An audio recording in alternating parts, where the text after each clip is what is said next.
بسم الله الرحمن الرحيم، والحمد لله رب العالمين، وصلى الله على محمد وآله الطيبين الطاهرين. السلام عليكم ورحمة الله وبركاته. أحييكم تحية طيبة وأقدم لكم من قناة الرابعة حلقة جديدة من برنامجنا كنوز السيرة والآل. الحلقة الماضية والتي سبقتها كنا نتحدث عن ما نجم عن علوم أهل البيت وانتهى إلى مريديهم وأتباعهم ودون. هذا مستقراءات. يعني الآن عندما قلت في الحلقة السابقة أن من لا علم له يهاجم فكرة ذكر وجود علوم في التاريخ، لكن هل يستطيع أن ينكر أن هناك كتاب ذكر ذلك؟ يعني أنا طبعا ما أكلم الناس العاديين، الناس العاديين مساكين ما منكرين، لكن بعضهم يفترض أنه يعلم أن هناك شيء اسمه الشيخ المفيد، يعلم. والشيخ المفيد له كتاب اسمه أوائل المقالات مليء بالعلوم الرائعة. من ضمن هذه العلوم قوله بكرويات الأرض. قال: وذهب جمهور المسلمين، الشيخ المفيد، إلى كروية الأرض، وخالف ابن الجبائي، اللي استخدمت لك إياها مثال عند العقلانية لدى المعتزلة. شنو عقلانية؟ هو مكتشف الحقيقة والمرادات العقلية حتى، أو العقلية عند المعتزلة، هو مكتشف الحقيقة حتى يكون استحسانه أو مزاجه دال على العقل. استخدمت لك إياها في ذلك الزمان. الآن إحنا نتحدث عن أشياء مدونة، إحنا ما نتحدث عن استقراءات وتفسير بعيد، لا. النص يقول: وذهب جمهور المسلمين إلى كروية الأرض وخالف ابن الجبائي. هذه صريحة في اتفاق لا يخدشه ابن الجبائي. طبعا هذا التعبير ابن الجبائي ولا العالم تسميه الجبائي، الشيخ استخدمه، وأنا هم مصر عليه لأني أستنسخ الألفاظ من الشيخ المفيد. وعندما استدللت على ذلك في حينها تكلمت عن فقرات في دعاء أمير المؤمنين وردت في نهج البلاغة وشرحها ابن أبي الحديد، وحيث أن الإعادة فيها إفادة. هنا تحديدا أقول لك أن يبدو أن الكلمة لم تكن، يعني فكرة كروية الأرض لم تكن حكرا على الفلاسفة أو على المتكلمين، أو يبدو أنها كانت شائعة إلى حد أن ابن الحديد يفسر بها دعاء أمير المؤمنين: يا من لا تحجبه أرض عن أرض ولا سماء عن سماء. قال ابن أبي الحديد: ولعل في ذلك إشارة، أو ولعل ذلك، مو في ذلك، ولعل ذلك إشارة إلى أن الأرض كروية، فلا يحجب ذلك دعاء الإنسان لربه، ولا يحجب اطلاع الرب أو اطلاع الله على عباده من خلال انحنائها وكرويتها. هذا الكلام مضت عليه مئات السنين. الآن هناك من يكفر، من يقول بكروية يكفر، لاحظ، مو يخطئ، كفر، يقول خلاف القرآن. هذه الآلاف من العلماء التي ذهبت إلى كروية الأرض، هل هي من الكفار؟ أصلا لماذا احنا جعلنا هذه المواد في هذا البرنامج؟ للإشارة إلى جواهر خفية الناس ما تمتلك الوقت الكافي للاطلاع عليها. يعني في أمال السيد المرتضى يتحدث عن الدوران، دوران الكواكب، واحد يرمز له رموز وهو يفهمها. قال: والشعراء، هو لي واحد قال، شو أنا شخصيا من قريتها لما عرفت الإجابة يقول له: وكذلك الشعراء تدور. احنا الآن بزمن المختبرات والطيران والتلسكوبات، أولئك وصلوا إلى هذه النتائج في تلك الأزمنة التي كانت حتى التلسكوبات فيها بدائية، اسطرلابات، تلسكوبات في وقت حتى عملية استكشاف. لاحظ الكيمياء ممكن تصنف شعابذ، لاحظ الفلك ممكن يصنف علم النجوم، اللي هو قطعا نتفق على حرمته، أنه مو بس حرمته، أنه ماكو علم اسمه علم النجوم بمعنى برجك ولا تخرج فيها برج كذا، وهناك أمر صار لك. فهؤلاء أحيانا يتصورون أن معرفة حركة الكواكب هي جزء من هذا المحرم، أو على الأقل الجاهل الساذج اللي ما عليه قاعدة. هذا فكرة تحكم الأبراج والنجوم بحياة الإنسان. فكما دمجوا بين الكيمياء والسحر دمجوا بين الفلك كعلم وبين الفلك كشعبذة. ومن هنا تأتي عملية الخطورة في فهم المرادات العلمية، لأن ممكن تحرق في أوروبا، تحرق. كوبرنيكوس قال أن الأرض ليست مركز الكون. طبعا الرجل أخطأ فيما بعد، قال أن الشمس مركز الكون. أحرق.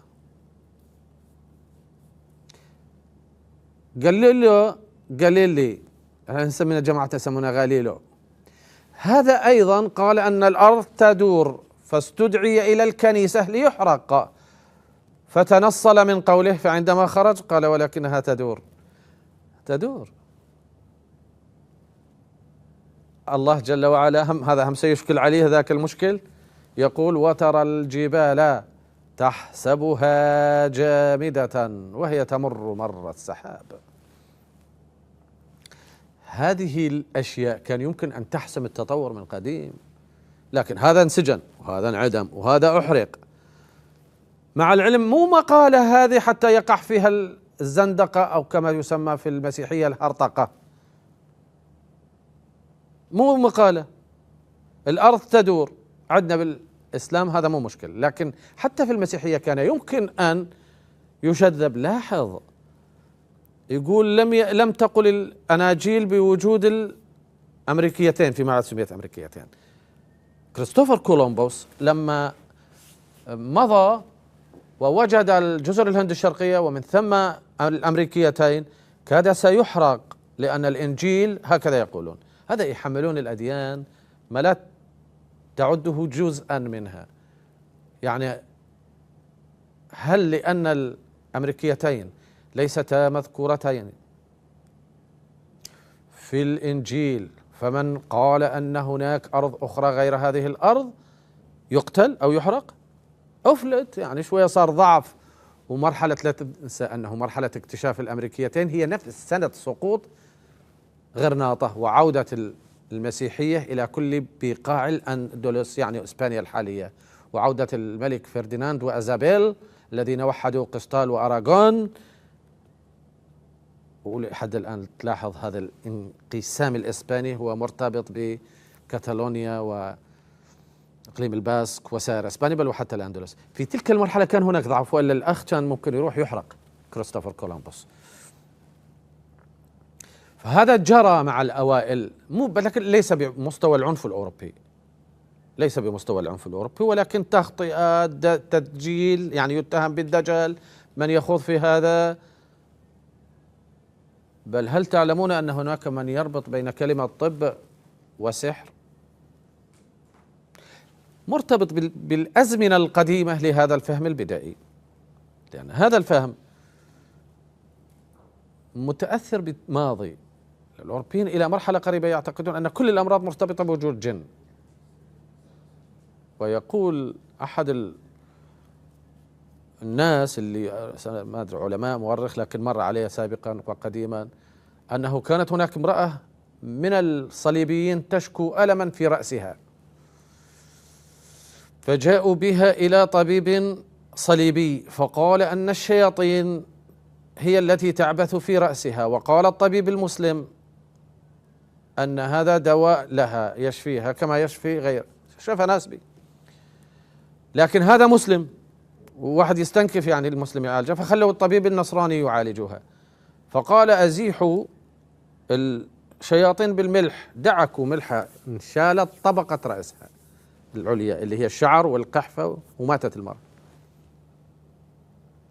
من هنا حدثت ردة فعل لدى الأوروبيين من الدين.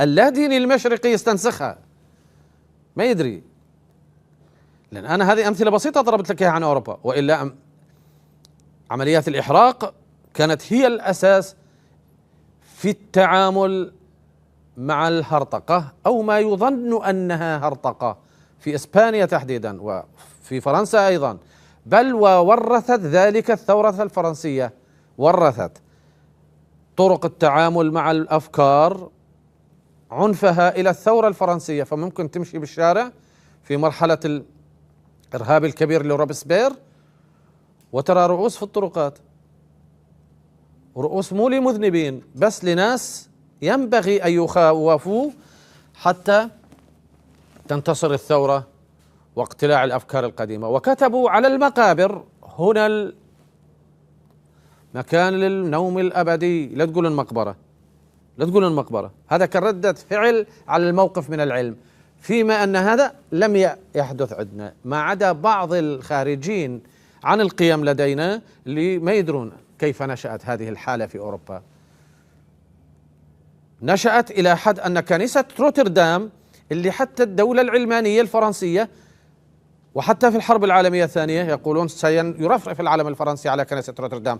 كنيسة روتردام سميت كنيسة العقل، في وقت المثقف الاستنساخي ما يدري أن الأسماء التي سيق على أنها من مفكري الثورة الفرنسية كلهم قبل الثورة الفرنسية: فولتير،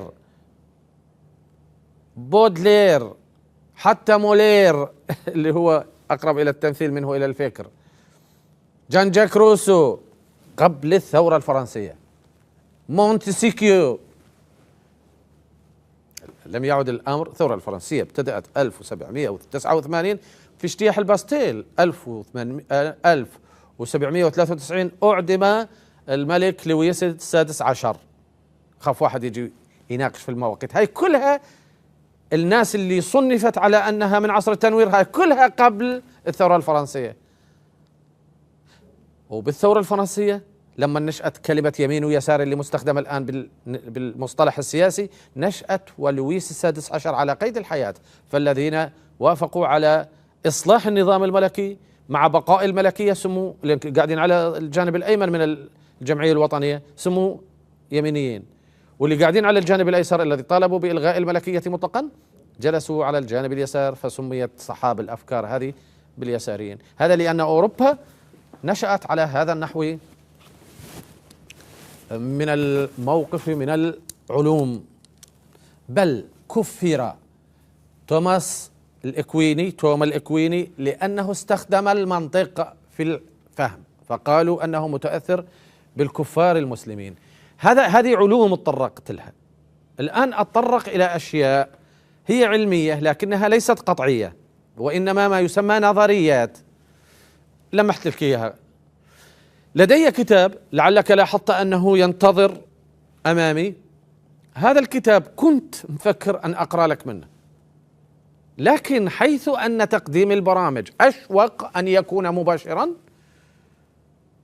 ما قرأت منه، وحيث أن المعلومة، هذا تناقض في الظاهر، وحيث أن المعلومة يعني مشكلة هي ليست تناقض، وحيث أن المعلومة تحترم من المشاهد أكثر عندما تأتي مباشرة، يعني مو من حفظي، فلا بد من القراءة. في الحالة الأولى لا تجوز القراءة، في الحالة الثانية لا بد من القراءة، وهي في أمر واحد. ولذلك اصطنعت صلحا بين هاتين القضيتين، وهو أن أتي بالفهرست وأشرح من الفهرست. أتي به الفهرست ماذا يقول؟ يعطينا بس عناوين. هذه العناوين أنا أشير لك إلى مراداتها. حد الجسم عند المتكلمين، هذا فيما بعد سيصبح ما سماه أحد تلاميذ الإمام الصادق وهو هشام بن الحكم الجوهر الفرد.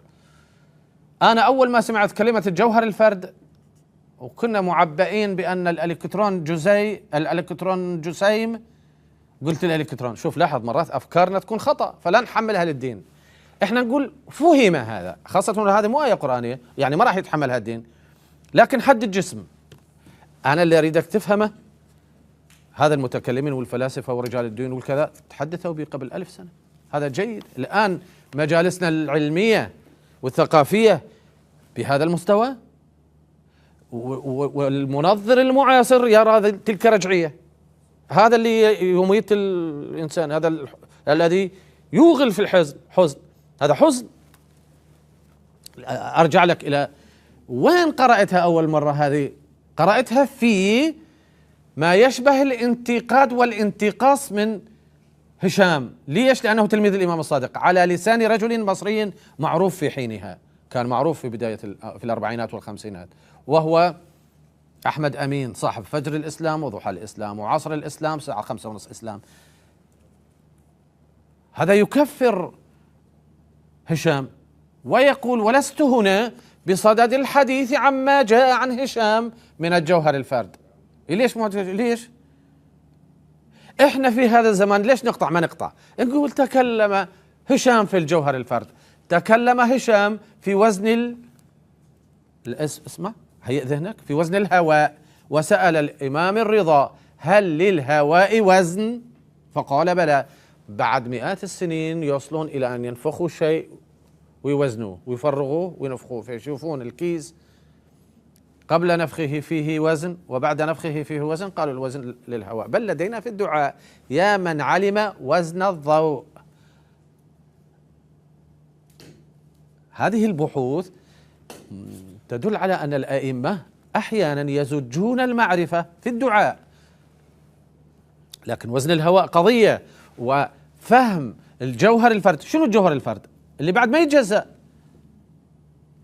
لاحظ اكو اثنين من علماء القرن العشرين، واحد فاز بجائزة نوبل لأنه أثبت أن الإلكترون جسيم، ابنه مو واحد آخر، ابنه فاز بجائزة نوبل لأنه أثبت أن الإلكترون موجة.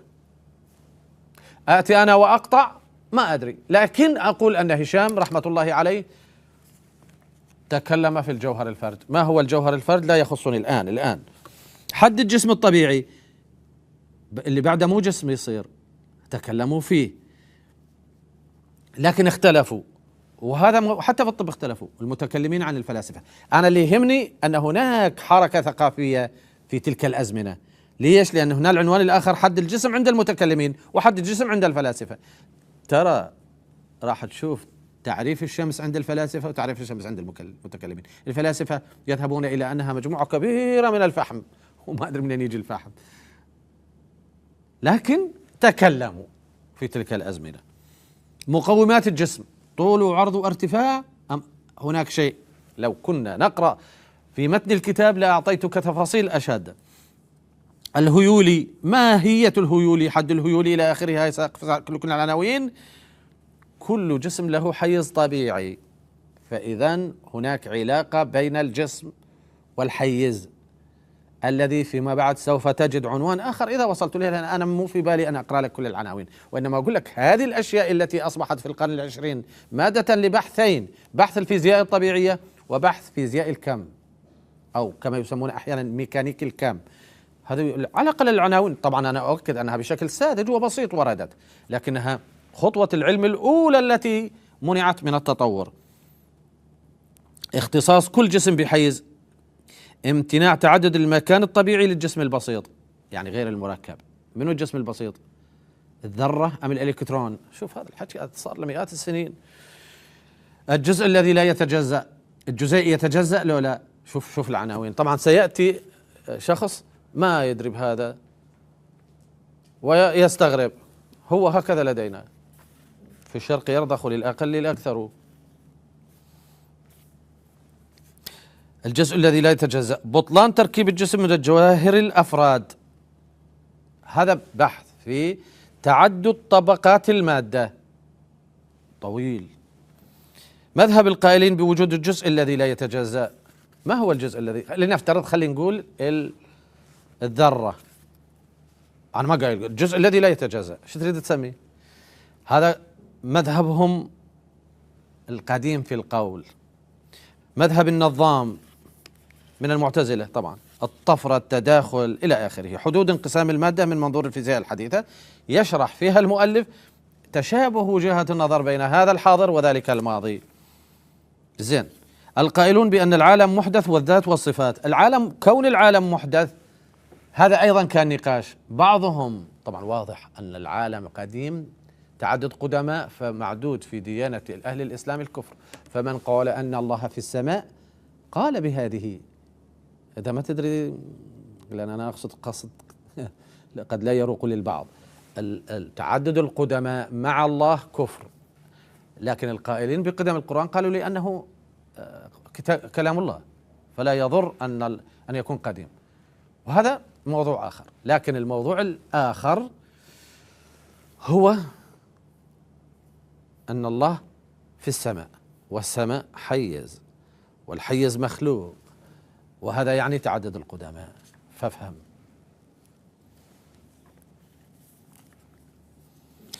حدود انقسامية المادة من منظور كمات الضوء أيضا من العناوين التي برزت. طبعا أنا أقفز على بعض العناوين لأنني أعرف أنها مو ذات أهمية بمرادي من التأسيس، يعني علم تأسيسي ما تطور للأسف. امتناع وقوع فعل فيما لا يتناهى أو انفعاله في زمان أو حركة. الحدث لا بد له من زمن، والحركة لا بد لها من ميكانيكا. ماكو حركة من غير ميكانيكا، يعني أجسام متعددة تتحرك مو بسيطة. وهذا ما سمي فيما بعد فيزياء الكم. طبعا أنا أدري أن هذا التأسيس بسيط، يعني مو مستوى البحوث الحديثة اللي يخلون أوسيلوسكوب يراقب تصرفات الإلكترون. لا تفهمني خطأ وتنتقدني.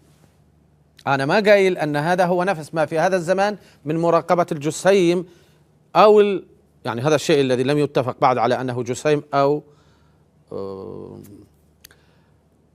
شحنة. يخلون لي أوسيلوسكوب. شوف عجائب خلق الله. فكأنه يدرك أن هناك أوسيلوسكوب. هذا الإلكترون اللي هو ما في الغالب هو مو جسم، فيتصرف على نحو أنه جزيء، كأنه يتفاخر ويتحدى. وعندما لا يوضع له أوسيلوسكوب يتصرف على أنه موجة. هذه الكلمات مو بمستوى هذه الكلمات اللي أقرأها والعناوين، أنا ما قايل أنها بمستوى هذه البحوث المتقدمة من معرفة تركيب المادة، لكنها على فارق ذلك الزمان مشكورة. شيء جميل أن يخرج من ذلك الزمان هذا التفسير. فامتناع قبول الجسم المتناهي القسمة على غير المتناهي. الجسم المتناهي كيف يقسم على غير متناهي؟ تكلم فيه النصير الطوسي، اللي جيد أنه الآن شفت اسمه، لأنه تكلم في هندسة ما حد تكلم فيها. أنا ما مطلع على من تكلم فيها، لأنها ما تشبه نصير الدين الطوسي اللي يشتم، واللي كان معتقل لدى المغول وحمل المسؤولية. معتقل يا أهل الله. اللي يهمني هو الكتب كثيرة 6 في ظني أو في نظري في مساحة الكرة. لاحظ مو مساحة الدائرة. ايش قد مساحة الدائرة؟ مربع نصف القطر في النسبة ثابتة. دائرة حتى إذا كانت من الناحية النظرية ما إلها جسم، يعني ما تستطيع أن تتخيلها. يعني ايش قد ارتفاعها؟ ما إلها ارتفاع. فكرة الدائرة فكرة. لا، إذا صارت كرة شلون استخرج مساحتها؟ أنا استخرج مساحة اسطوانة، أقول مربع نصف القطر في النسبة الثابتة في الارتفاع، طلعت الاسطوانة. استخرج مساحة هرم، أطلع مثلثاتها وأضربها في بعضها. لكن مساحة الكرة بيش أسويها؟ لاحظ أن ابن الكاشي الذي هو من جواهر أهل البيت جاء متأخرا على نصير الدين الطوسي، وقدم النسبة الثابتة 3 و14. 3 عدد صحيح و14 أو 22 على 7. فإذا جاءك رجل وقال قال إن هذا موجود في بعض اللغة اليونانية، قل له أن أوروبا تعرفت على مخلفات اليونانيين من خلال الترجمات من اللغة العربية، مو الحضارة العربية مثل ما يسموها القوميين. حضارة مشتركة هي إسلامية، لكنها دونت باللغة العربية. هذه الحضارة المشتركة لا تسبق أو لم تسبق حدا ما يدري بها ابن الكاشي، وأنا أذهب إلى أنه بس ابن الكاشي اللي اخترعها، ودخلت الآن في صناعات من الإلكترونيك والميكانيك. والحمد لله رب العالمين، وصلى الله على محمد وآله الطيبين الطاهرين، والسلام عليكم ورحمة الله وبركاته.